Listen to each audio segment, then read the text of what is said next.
Anybody who doesn't have a book? Well, I got something I wanted to show you. You can take a close look at it to break if you like. You remember in reading Bill's story that we always read on the first page about him finding that gravestone in the Winchester Cathedral graveyard in London. I just happen to have a picture of it here, so if anybody would like to see it. This has been restored twice. The last time was about 1936, and if you go there during a weekday, on a sunny day, you'll find the people from the businesses all around. You'll quite often find them sitting right by Thomas's gravestone, or even leaning up against it and eating their lunch. It's right in the middle of town. The regiment restores this, has restored it twice. It's been there for a long time. Thought you might, if you at the break, if you want to take a look at. This is the most famous gravestone in the whole world, of course. It's reported and translated in about 28 different languages and 40 million copies of the big book, so it's all over the place. 140 different countries. All right, on page 76, as I believe last week, Marilyn covered the seventh step with you, right? Yeah. Okay.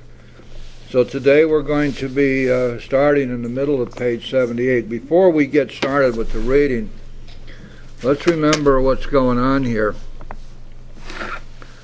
When we got through with our third step, you remember the big book told us we were going to have to face and be rid of the things in ourselves which have been blocking us from God.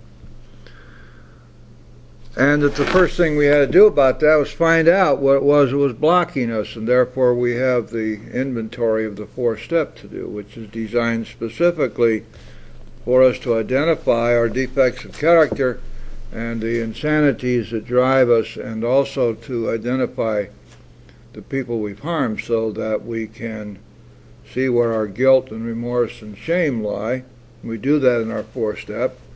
And then in our fifth step, we admit all these things.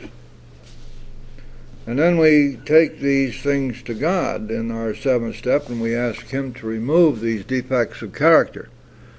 And having done that, we're then ready to move on. Now, going back to the fourth step again, we were required in the fourth step to face so that we could be rid of the things in ourselves which were blocking us. And a very important part of that search has to do with our guilt. What are we guilty about? What did we do that caused us to be guilty and remorseful? And so, as we did our fourth step, remember, we also did our eighth step list. And before we get started with the reading, let's remind ourselves about that. Take a look at page 70, please. At the bottom of page 70, 4 lines up from the bottom of the page, we have listed the people we have hurt by our conduct and are willing to straighten out the past if we can. That's pretty clear, isn't it? That this is part of the fourth step. You turn back one more page to 68 or 69.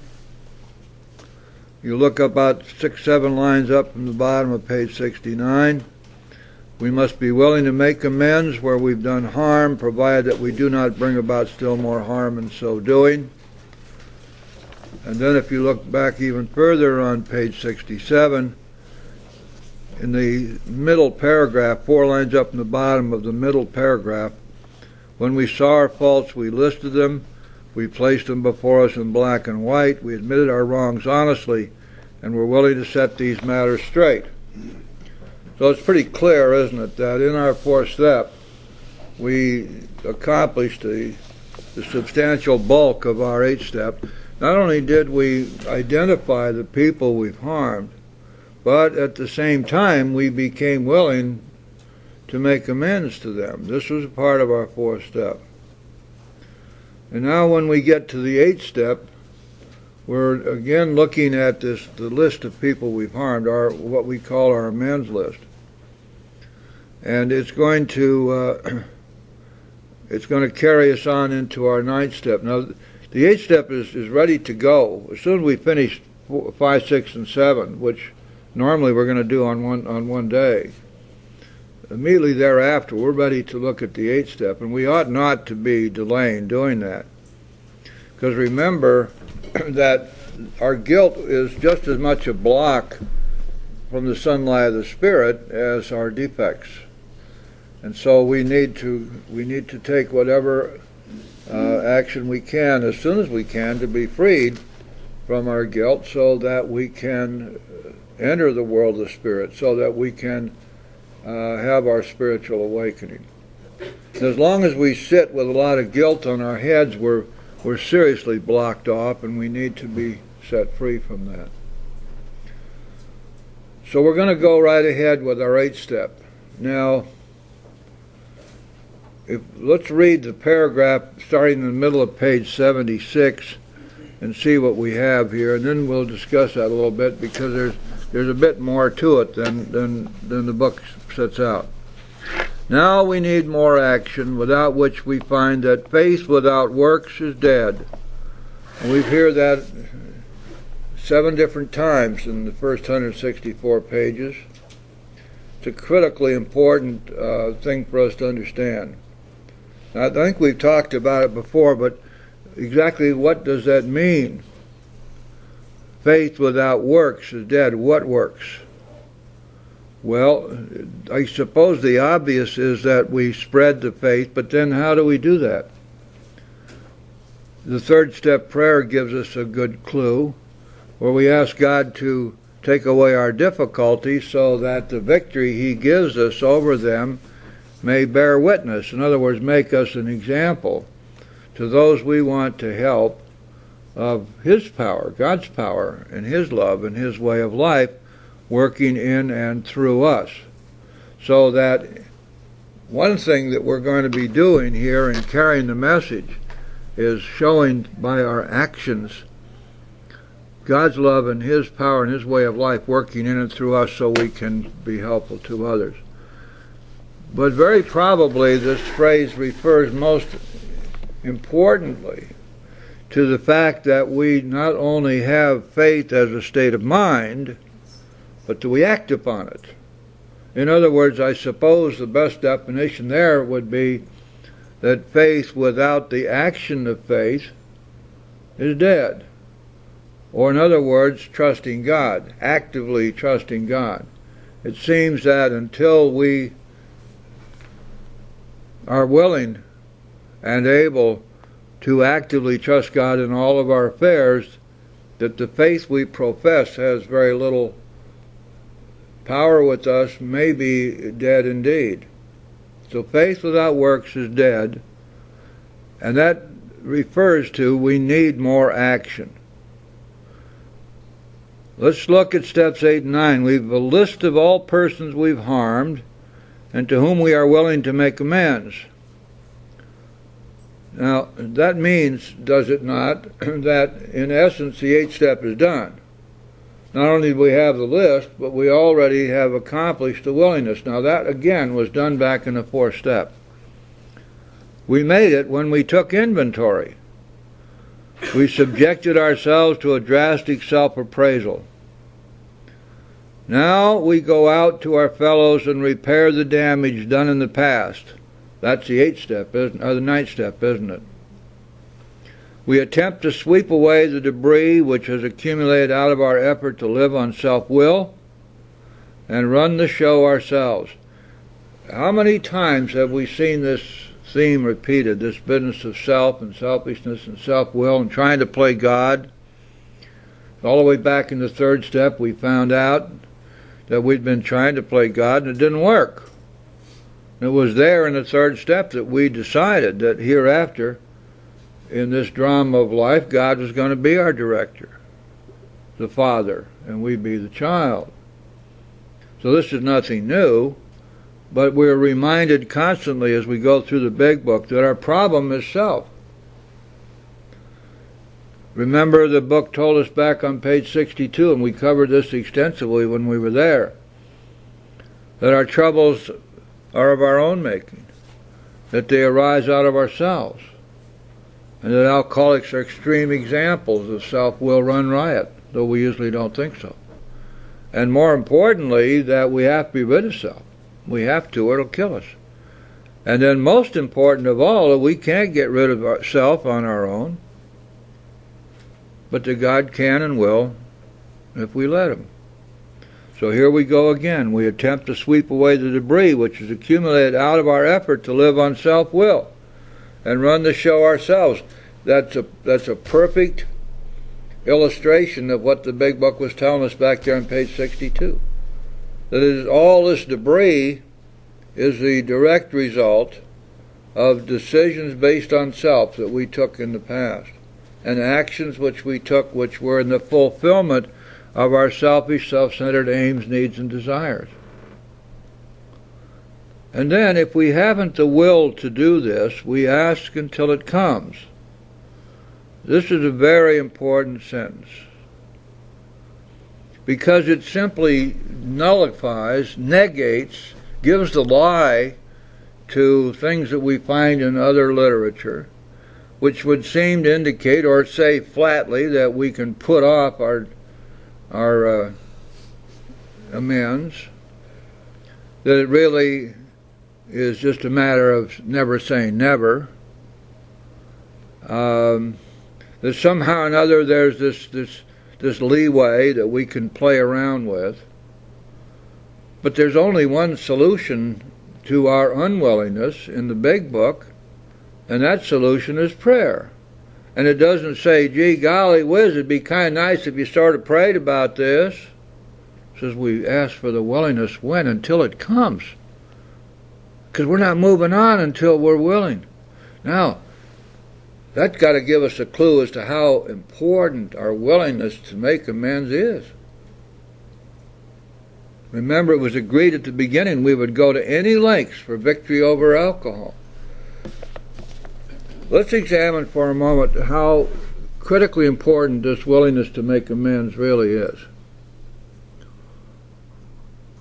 Right off the top, intellectually, without even reading the book, we would know that there are going to be some amends that we can never make. At least not in a direct fashion. And so the step tells us to make direct amends wherever possible, except when to do so would harm them or others. But there are other circumstances that which will militate against making direct amends. People may be dead, they may have moved away, we may have lost touch with them. There are all kinds of reasons why we would not be able to make direct amends.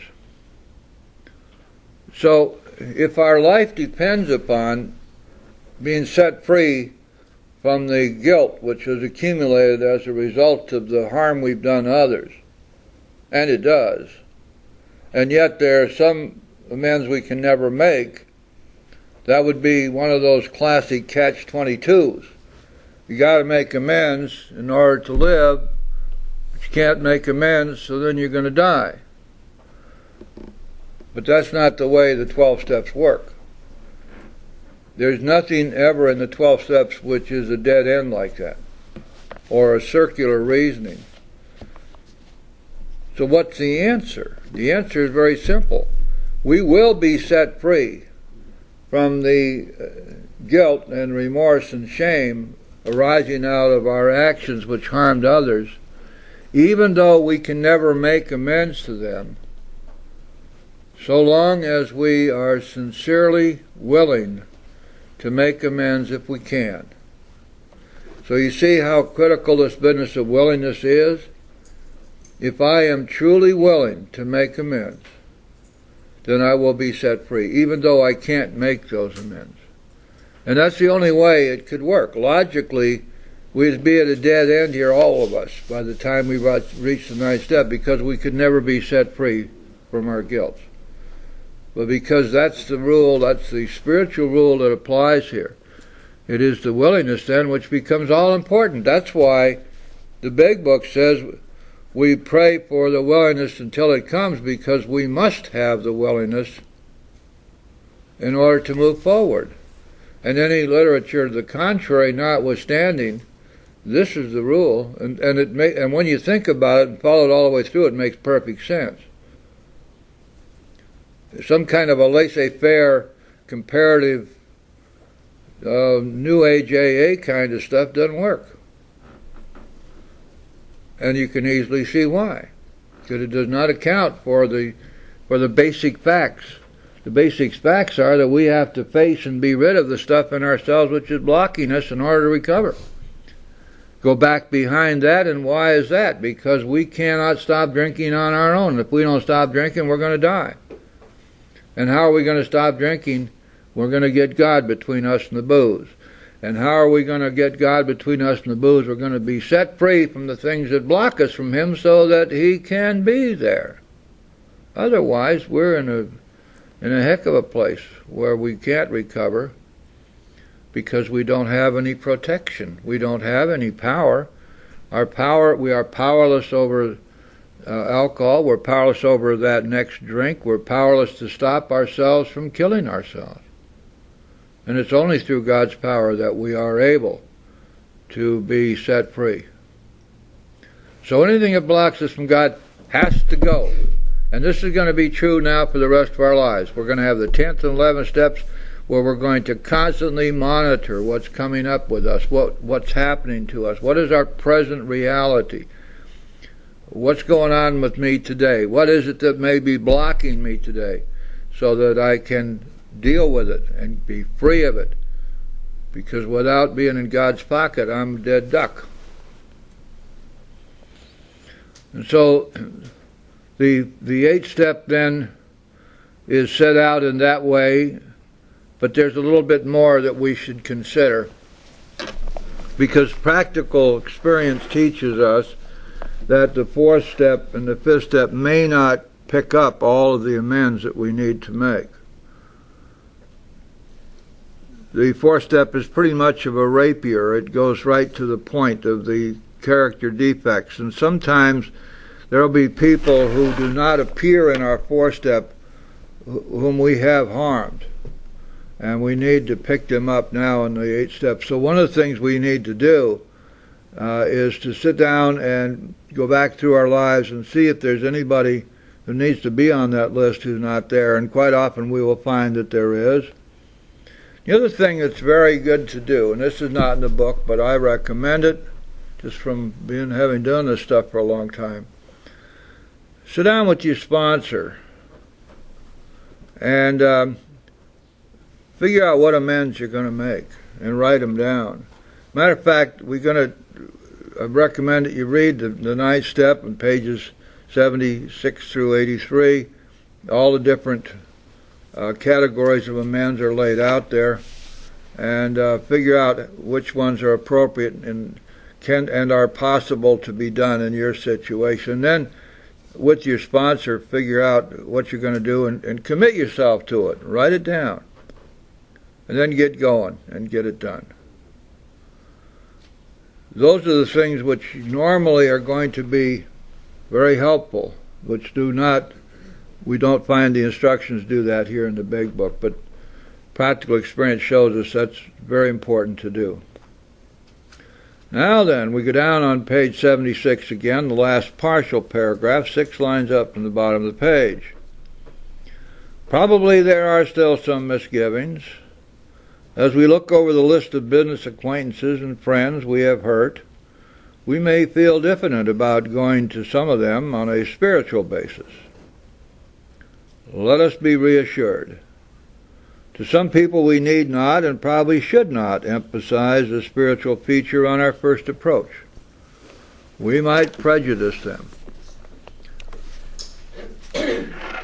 That's some pretty good stuff there, but these next 3 lines are of extreme importance. And they're just here, and they're almost a non sequitur. They almost look like they're totally out of place. Why do these words appear here? I don't know. This is an inspired document. Bill wrote as he was inspired to write. listen to this now, at the moment, and this is talking to the newcomer, because of course that's the newcomer was for whom the book was written. At the moment, we are trying to put our lives in order. But this is not an end in itself. Our real purpose is to fit ourselves to be of maximum service to God and the people about us. Boy, does that ever nail it down. That's why we're here. That's our purpose. You ever stop and think about what that's really saying? My purpose in being here is not to feel good, not to be happy, joyous, and free, not to be free of alcohol, not to get back my business, my family, not to be reconstituted as a new human being, or any of that stuff. My real purpose for being here is to fit myself to be of maximum service to God and the people about me. And the paradox is that when I do that, all the rest of my life straightens out. Maybe not the way I want it, but I will get what I need. And the problem there is, if I'm not going to get what I want, then why do this stuff? Well, because the alternative is to go on to bitter end. And most of us don't particularly want to do that either. You remember back in chapter 2, it told us that we have two alternatives. One's to go on to bitter end, blocking out the intolerable past as best we can. And the other is to accept the spiritual way of life. We only have those two choices. People sit up here all the time and say, I got choices today. And I always want to ask them, what choices are those? What exactly do you mean, do you have choices? I can choose not to drink. Really? What about powerlessness? Did we forget about that somehow? I don't know. There's all so much screwy stuff going around these rooms these days. Of course, you know I'm an old alligator, and I'm really stuck in the big book rut. I admit it. Do you see what's happening here? This book is telling us we have a mission. We got a purpose in life. It was not willy-nilly that we just happened to be shoved in the doors of AA and offered this marvelous program of recovery. We're here for a reason. How many of us ever had a reason to be alive, a reason to live outside of survival and seeking pleasure? You are born, life is a bitch, and you die. And so what?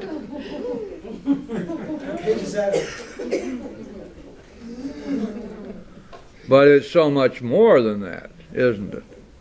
We always thought it must be, or it might be, or we wished it could be, but we didn't have a clue about how to make it so. I love one of the new things in the military. As you guys know, I was Marines, but it was a long time ago, and we didn't have some of this stuff. But now the commander will be told what needs to be done, and he'll turn to his subordinates and say, "Make it so." Yes, sir. That's the entire instruction. Make it so. Well, make it so here. What we're going to do then is we're going to concentrate on fitting ourselves for our new role in life. Now, a lot of people coming in new are not wanting at all to accept this because they're looking for somebody to save their little behinds. They want to be restored to sanity and not have to drink anymore, or at least not suffer the horrible consequences of drinking. But what is all of this other stuff? What's this stuff about God and inventory and sitting down and explaining myself to some other person and making amends and then praying all the time and meditating and taking inventory and going to meetings? Holy cow, what's the matter with you people? Can't you just live your lives? No, we can't. Not that way. We just can't. And we've had to find that out for ourselves, and perhaps you will too if you hang around long enough.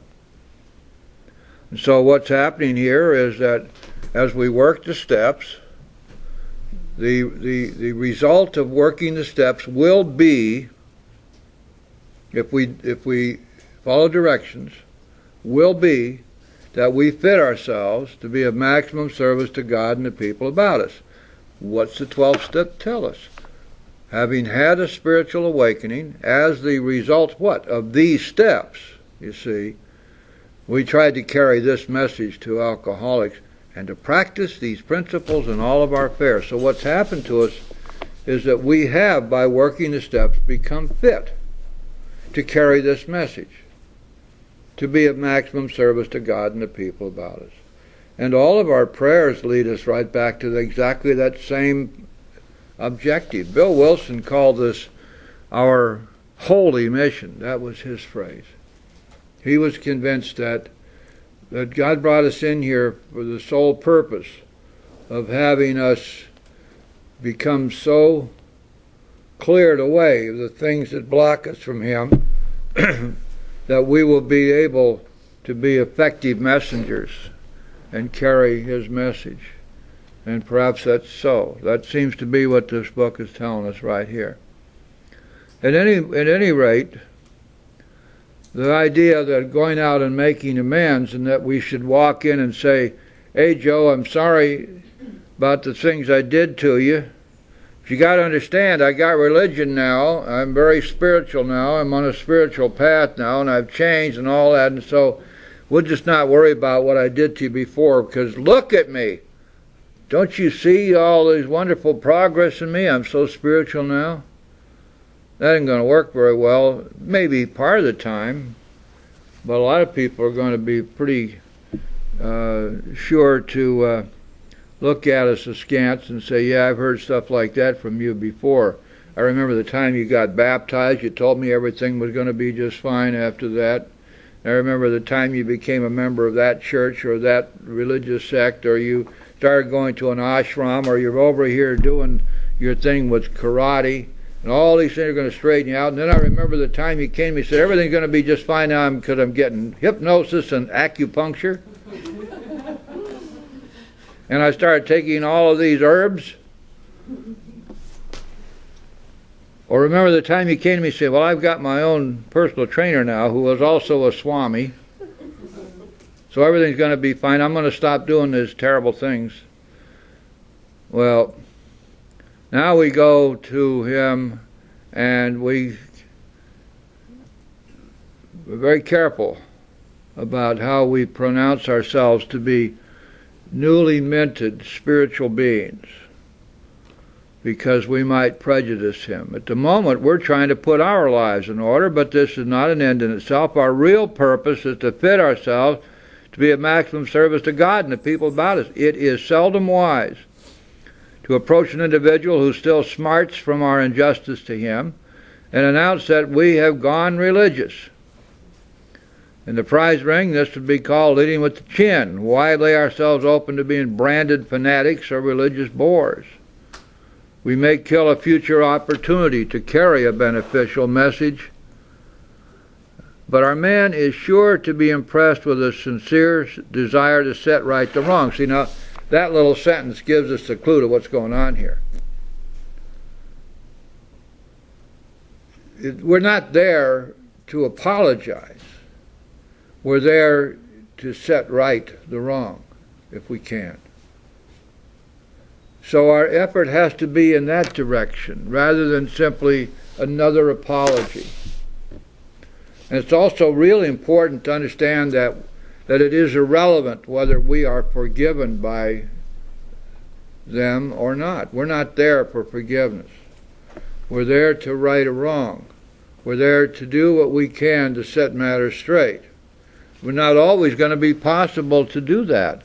There's some things that we can never right.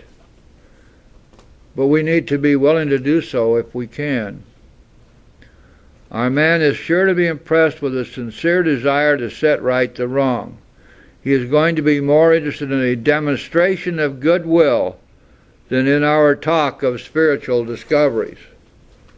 And so, you see, what we need to avoid there is coming off sounding as though we are making a plea right up front for forgiveness, for understanding, and on the basis that we used to be spiritually bankrupt. We were godless, we were atheists, we were agnostic, any of those things. But now, look at me, now I've got spirituality, now I'm a good guy. And in most cases, that ain't going to work very well. And usually when we find ourselves doing that, we're really begging. We're begging to be understood, we're begging to be forgiven. We are looking to be shriven by the people we've harmed. We don't understand that that's not the point. The point is to be set free from our guilt. And to do that, it's necessary for us to make a sincere attempt to set matters straight. That's what we're supposed to be doing, and that's what will work for us.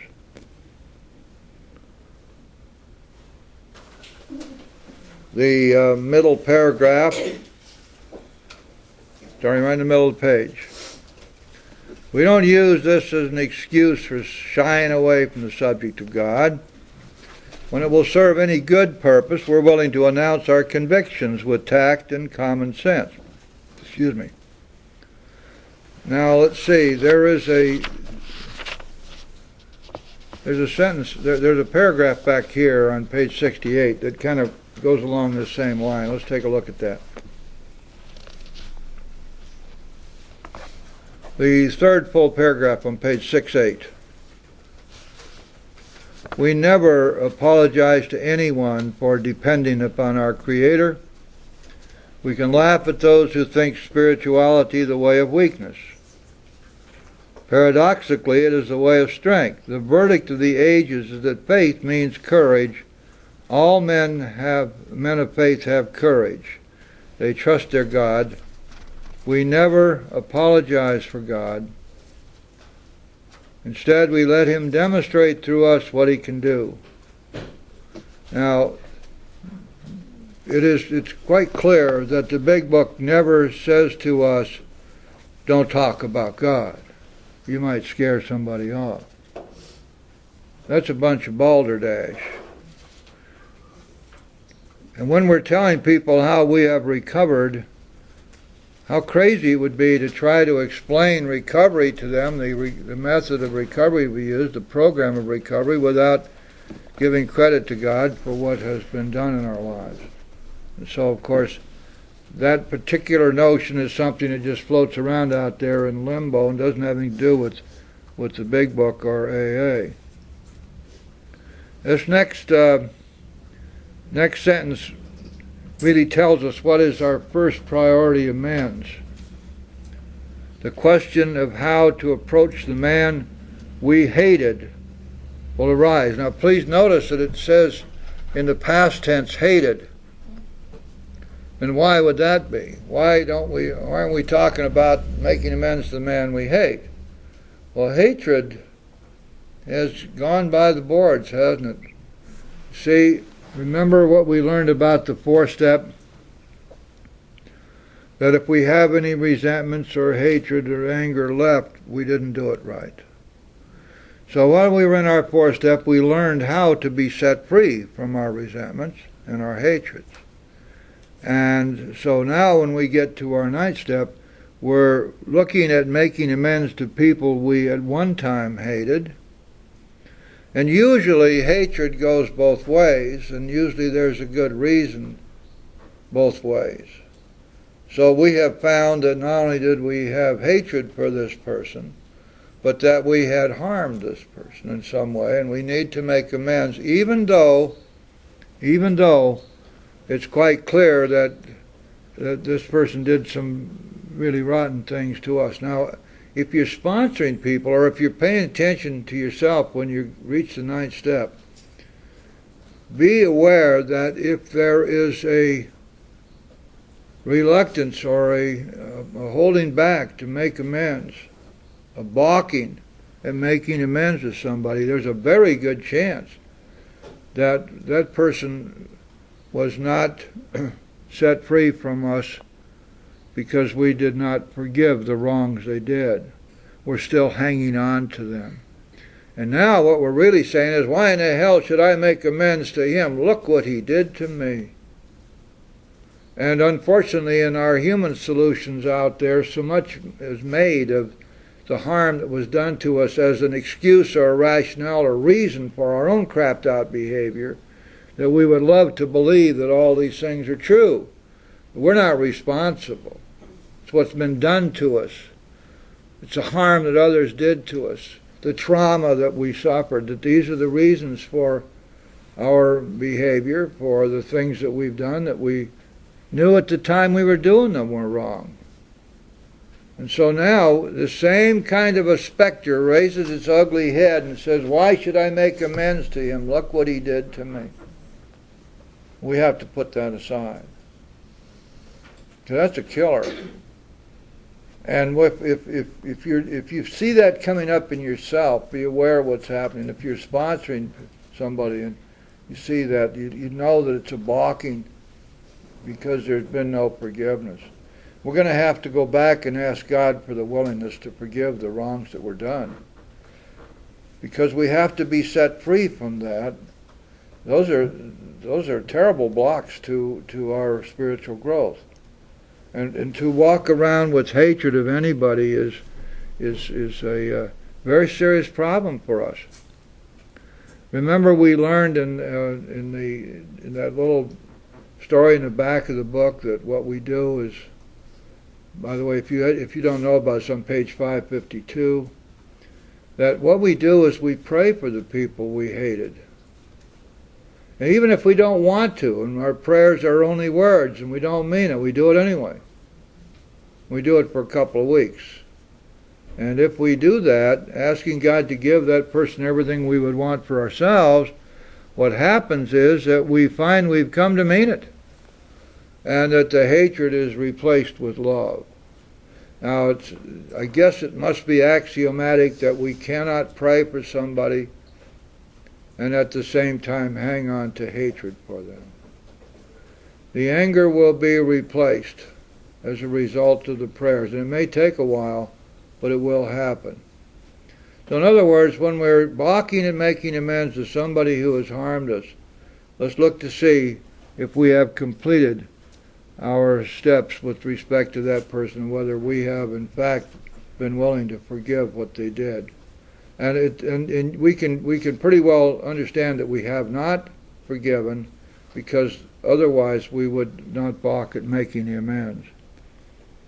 The question of how to approach the man we hated will arise. It may be he has done us more harm than we've done him, and though we may have acquired a better attitude toward him, we are still not too keen about admitting our faults. Nevertheless, with a person we dislike, we take the bit in our teeth. This may take some prayer, by the way. This may take some prayer and asking for the willingness and asking for the power to do it. It is harder to go to an enemy than to a friend, but we find it much more beneficial to us. We go to him in a helpful and forgiving spirit. Notice the forgiving here, because this is critical. Confessing our former ill feeling and expressing our regret. Now, I think it's significant that this is the first amends listed in the ninth step. There are 5 categories of amends listed in the ninth step in the big book.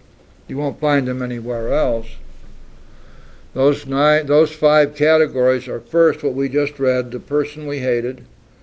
The second category is money that we owe.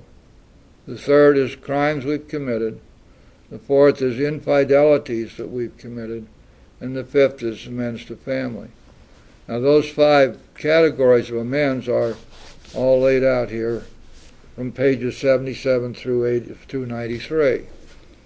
And one of the things that it's important to do before setting out to make amends is to study those pages and recognize how the directions here in the big book fit into each of our personal stories and our personal needs.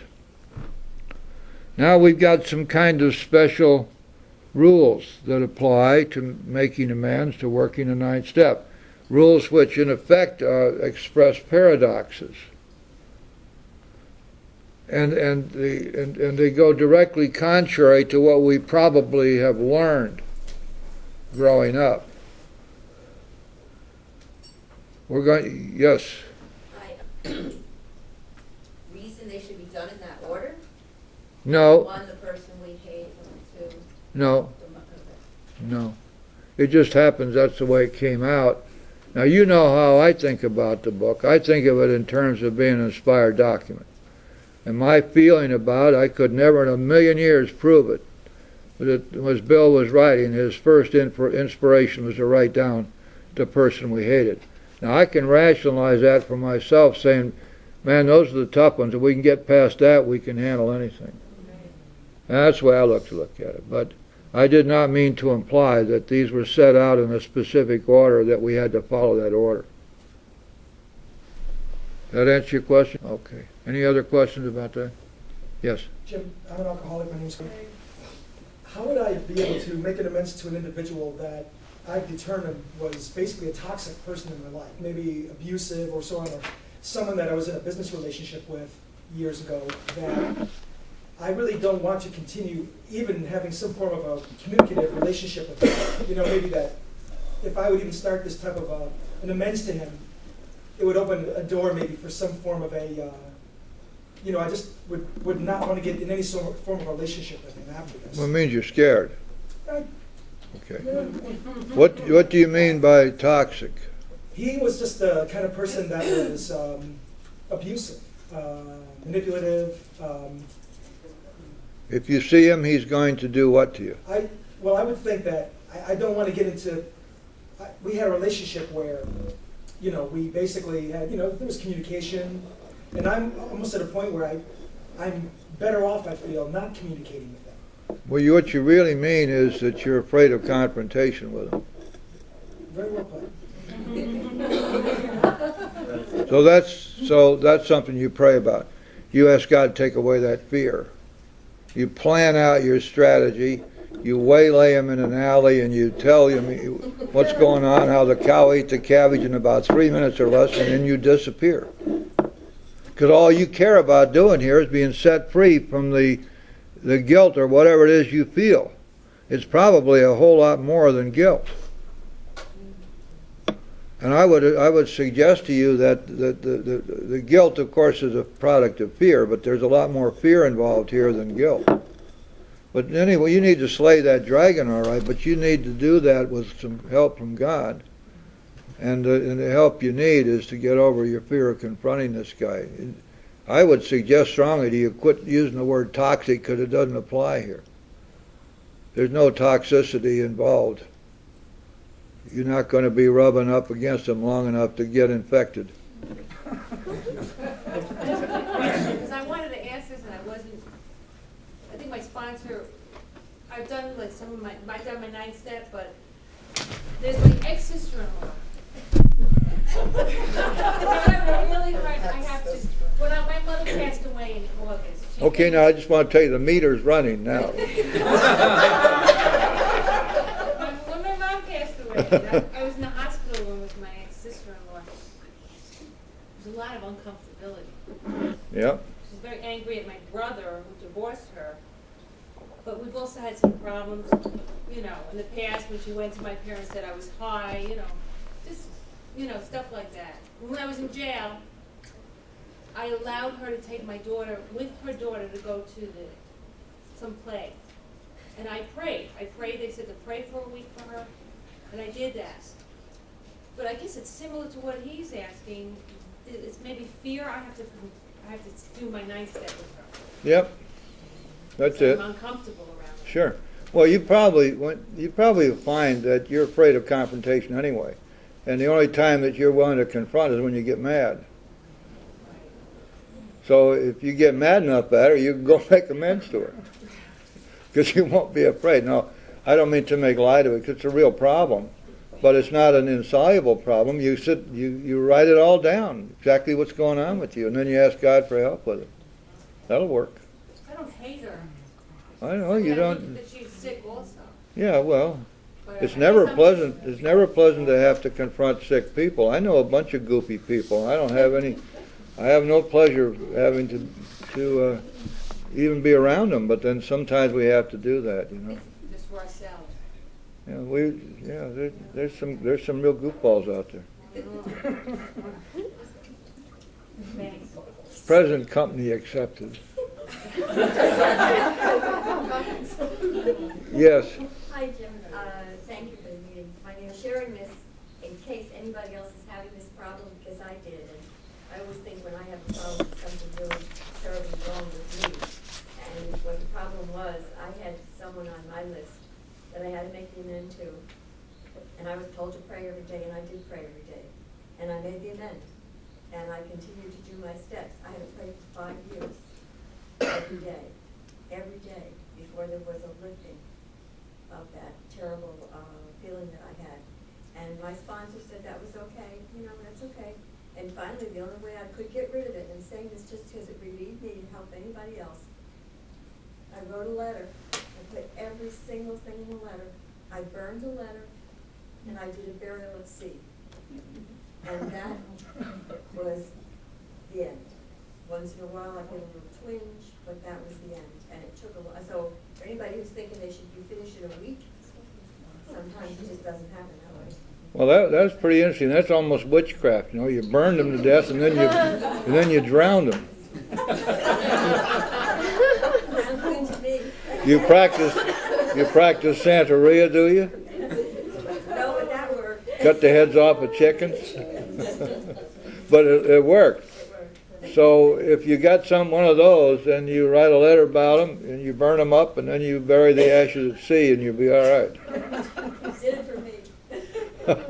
I'm not making fun. I think it's wonderful. Anything around here that works, Your sponsor got a whole lot of faith telling you that 5 years is okay. I mean, it's like, I guess the same faith it takes to get a 30-year mortgage on a house, and then we go around talking about one day at a time. Well, St. Augustine's mother prayed for 35 years, right? For him to get on track. Sure. Remember, so, time is not the important thing, it's the effort, I think. Oh, absolutely. The authority, so Yeah.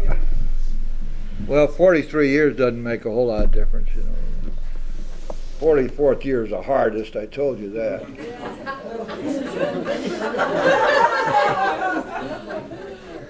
Yes, dear. I've been struggling with this make amends. My daughter, who was my dearest, stopped talking to me about 5 or 6 years ago for reasons I've never known. I wrote her, I called her, she would never tell me what happened. I desperately miss my grandchildren. So last week I picked up the phone and I called my granddaughter. And she was so happy to hear from me. I just, I'm like this. And I asked her if she could come see me over Easter. And she said she'd have to talk to her mother. So I don't know what's going, but I didn't do anything to this child to make her stop talking to me. I don't want to make her I don't like her. I don't think I have to like her. Because I don't think anybody should be so cruel as to completely cut off a relationship with someone who loved them. And I've been sober a long time. I was sober when this happened. And it's very upsetting. I want my granddaughter. I don't want my daughter. Well, get her to bring the kid, and then you tell her to get lost. But a lot of times, I guess we have to take the good in order to get the bad in order to get the good, don't we? But it's strange. The bad feelings probably go both ways, and somewhere along the line, if you can break that chain of bad feelings, it seems to solve the whole problem. Maybe that's something we have to do. Except that over these years of writing to her and asking her to tell me what happened so we could talk, or calling her and asking her to never hang up on me, I don't know what else I can do. I think that we're in a situation, all of us, where we have to recognize that any human problem at all, any human problem, is amenable to God's power. And there may be something that we can do to invoke His power in any situation.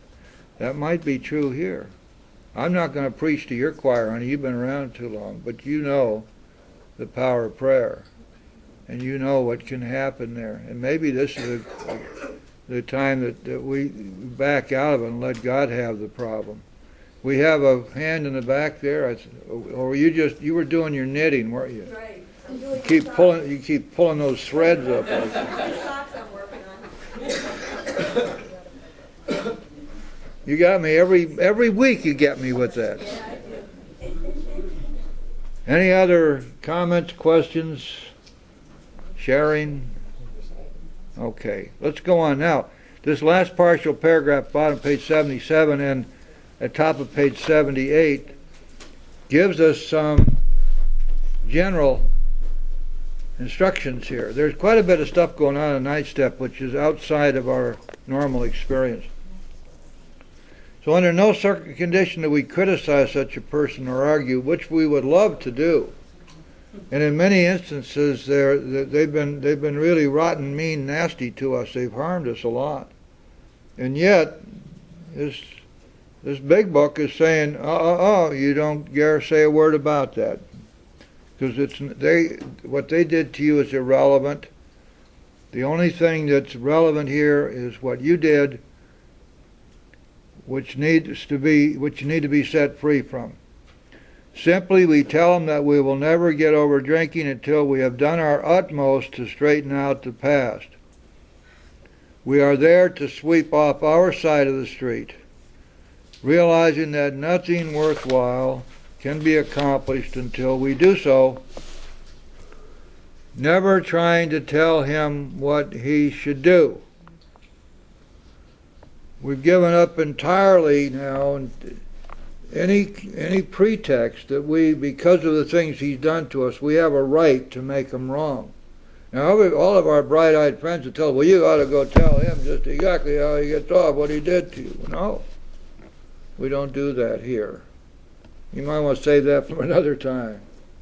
But right here, when we're making amends, his faults are not discussed at all, even though we would love to blast him. And maybe we got a lot of big-time ammunition. We'd like to pull out the big guns and really get after him, but we don't do it.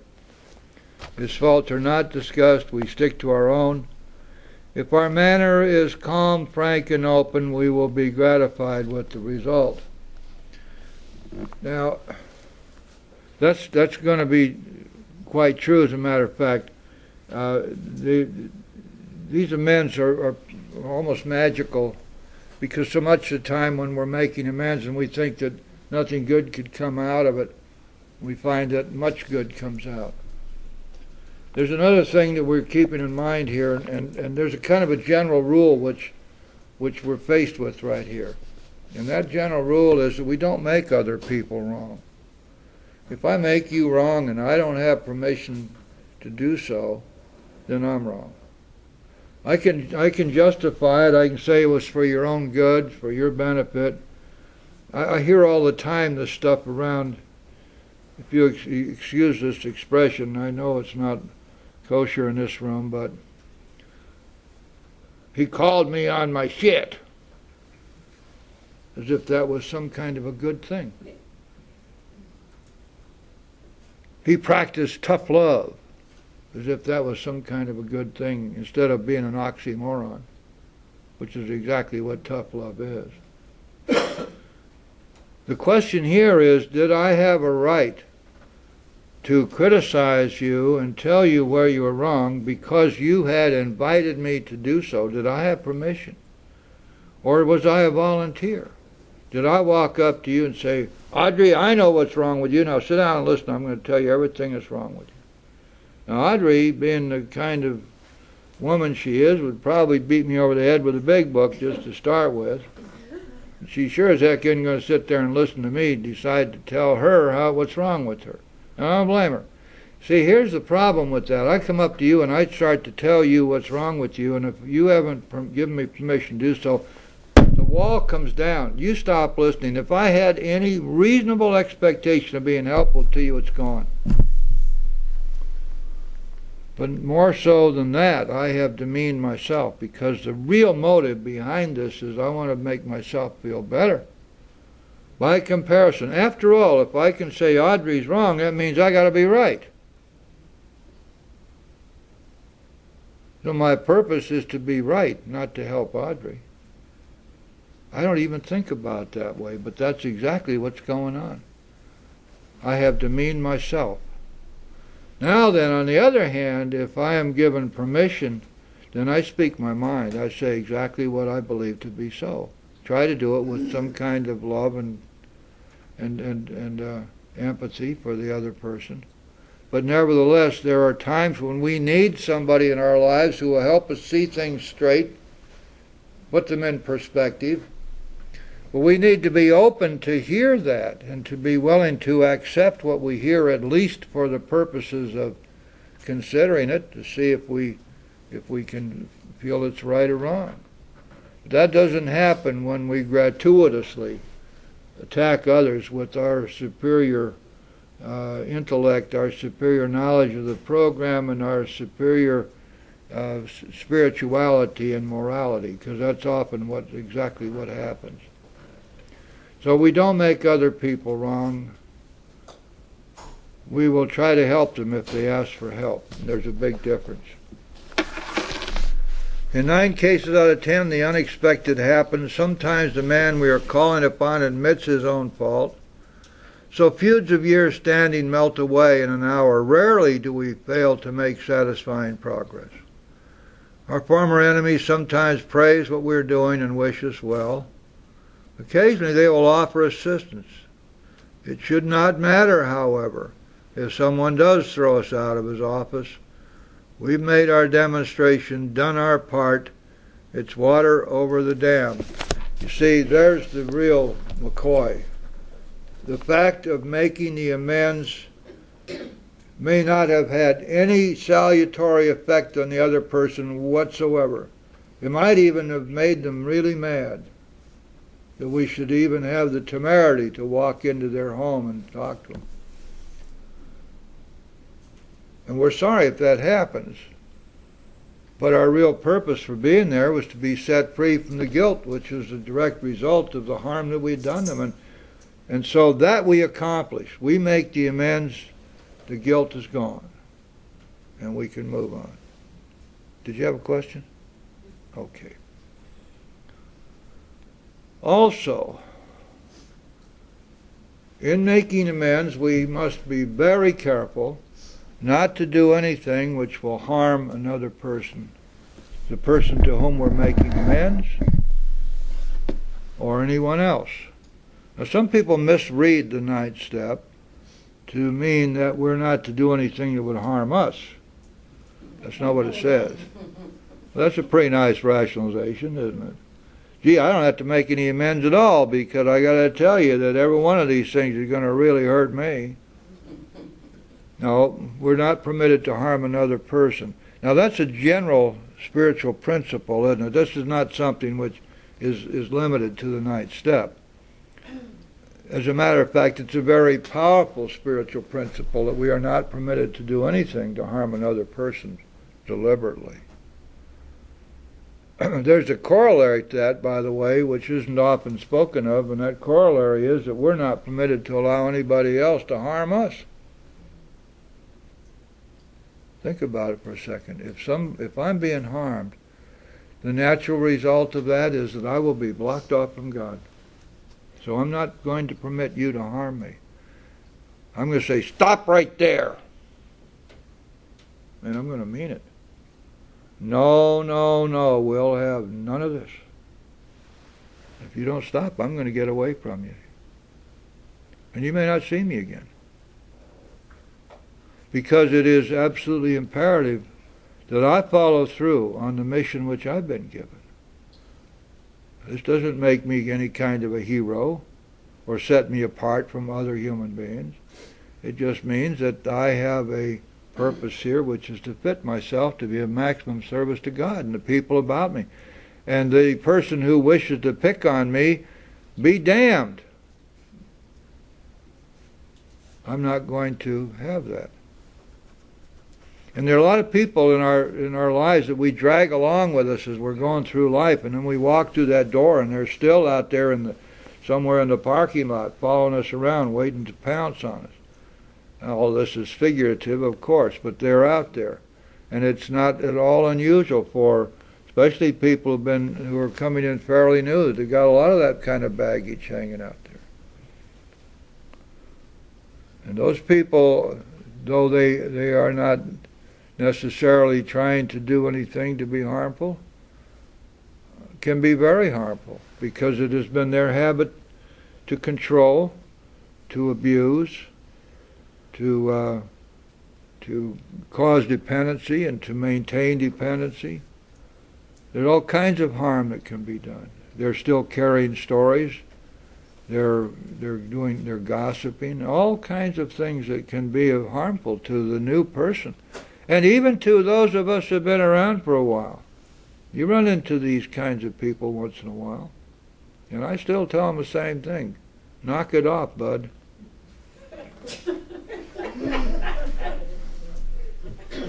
And I mean it.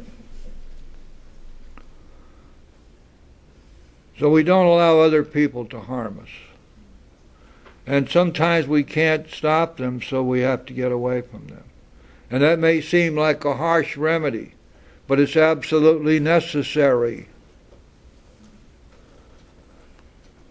Sometimes it requires of us that we make some hard decisions about our lives and the way we live our lives and who we allow in our lives. But nevertheless, we must do that.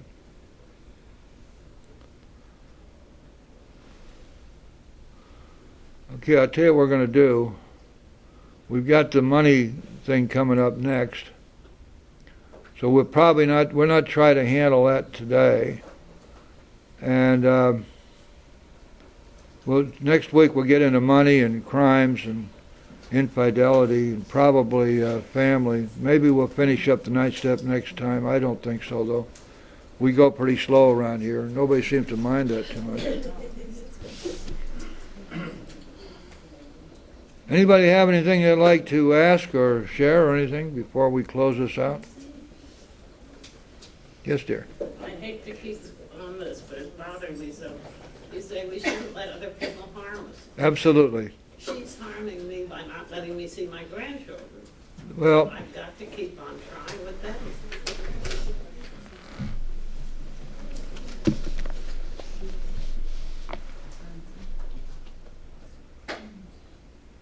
sometimes there are things that we can't do anything about.